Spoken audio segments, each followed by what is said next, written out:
And I think that it's the labels.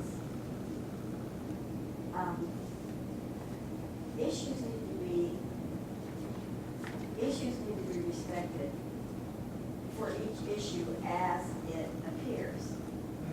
And if a person is in an area and has an issue, I mean, we all laugh when somebody introduced Jerry tonight and went through the list of things that he's involved in. If each one of those issues could be respected on its own, and Jerry not be called, oh, you know, he's involved, he's everything, he's a socialist. You know, this, that label in the United States makes a person fireable, or he was either fired or forced to resign or something. And that was one of the reasons, is that they said he's a socialist. Well, So, I'm glad of that. I'm proud to be a socialist. I am And too. I should cry You from. know I am one, so. Well, I am too, but I think that's part of what we're working on here, is to either divest ourselves of these labels or insist that they get some respect.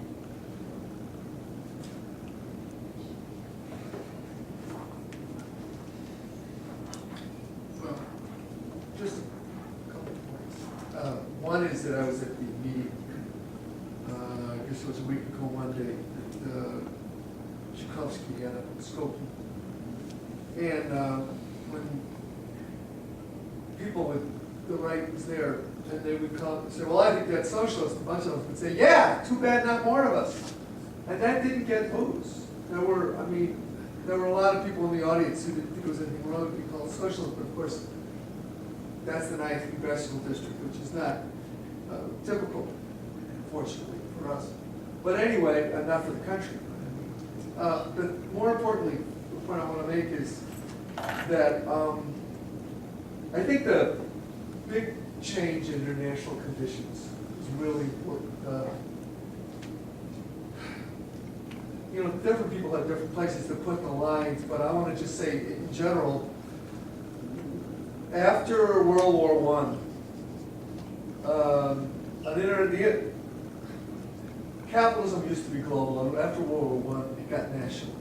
You had all these nationals, and when they turned bad, they turned into fascism. And you got that in Italy and Germany.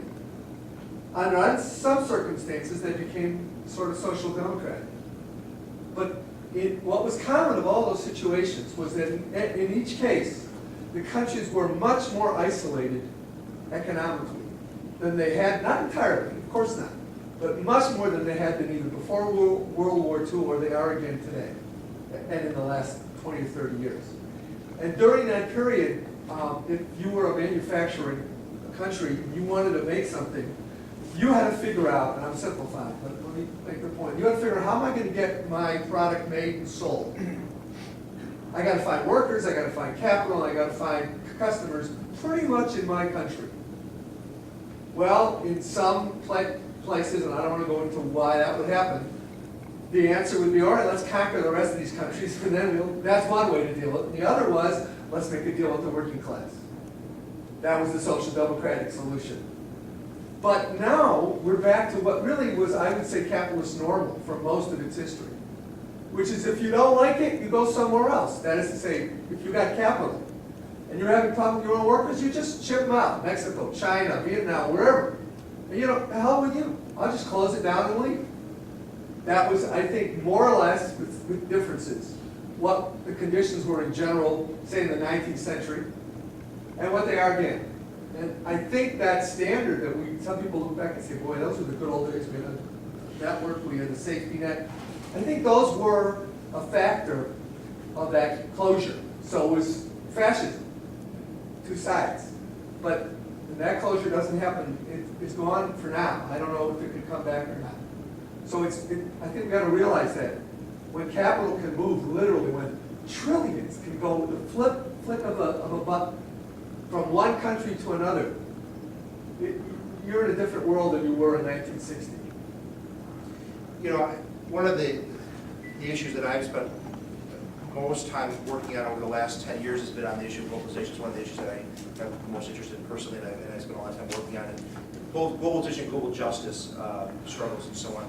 And I do feel it's a shame that it seems like for some reason that's fallen by the wayside in recent years, whether it's because there's been so many other things that have taken precedence, the struggle for national health care right now, or environmental issues or whatever, that has seemed to kind of move off the front burner even for progressive organizations and so on, which does seem unfortunate because it's impossible to deal with any of the other questions without that broader context.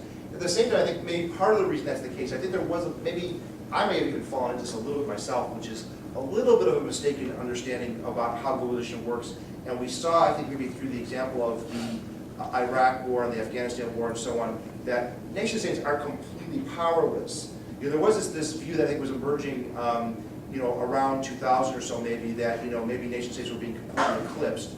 That's not quite true. I mean, there's definitely an element of that, but that's like you're saying. That's actually always been true. Capital's never really been, patriotic in that sense, right? And that we were just being reminded of that, in the early stages of current globalization, when it seemed like nation states were becoming superfluous. But nation states still have a role to play in the system, and they still have a lot of power, and they have a lot of weapons, particularly. And so there was a reminder of that, I think, in the early part of the 2000s, that maybe is partly why people have placed less emphasis on the global questions. But they're still very valid. The last time I saw that really raised in a serious way, interesting enough, and I haven't seen it raised at all since, is in the very first, one of the very first Democratic candidates debates that happened here in Chicago at Soldier Field, that was organized actually by the labor movement. That question came up quite a bit of the candidates. What's your position on NAFTA, on these free trade agreements? Obama had a terrible position, like most of the candidates did. Very few of the Democratic candidates actually had a very clear line. Kucinich, was pretty much the only one that had a really clear line on it. That, for whatever reason, I haven't heard that discussed almost at all since. So, why that's the case? There's some sort of fan element to this, I think, too. But,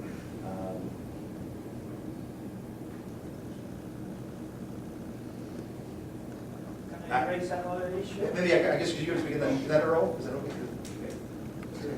Quick couple of questions. Two recent books, one by Bill Fletcher. Bill Fletcher. That's One by Kim Moody, both. Yes. Both recognize the incredibly important role that socializing of militant labor struggles has in getting communities involved. And I think that's really critical. The books, I think, are very different, but they really come together. Yes. But they also are parallel and focus on militant struggles, which I think the Republic Windows events are a good example of. I know from the book that they had made this decision to occupy the plant for at least a month or even more before that. Is that That's sort of an ongoing. I wonder if you could talk a little bit, because that's, occupying the plant is not just technically illegal, it's very and somebody earlier talked about political decisions to go to Bank of America and do that sort of thing. I think occupying the plant is a very political decision. I wonder if you could talk a little bit more specifically about how to keep it out. And then the second question I had was regarding the media. I think it's really interesting to see how this unfolded. As somebody mentioned earlier, mainstream media as well as the alternative. And I'm wondering if you could talk a little bit about how that process unfolded, how one institution of the media and a new sort of underground or alternative media tended to influence each other, and maybe a little bit about how they've impacted how we view these issues since then. Is there reverberation through alternative media and the way labor is viewed in these terms? Well, I think on the first note of how, and Jerry probably knows more really of the specifics of how it came about, but I think it's kind of striking, just talking about the international picture, that, not to take anything away from the workers and the bravery of their decision, but, if you talk about militancy, it's like, at worst, they would have gotten arrested, which would have been a big deal, for a lot of people, but in Latin America and Asia, all the time.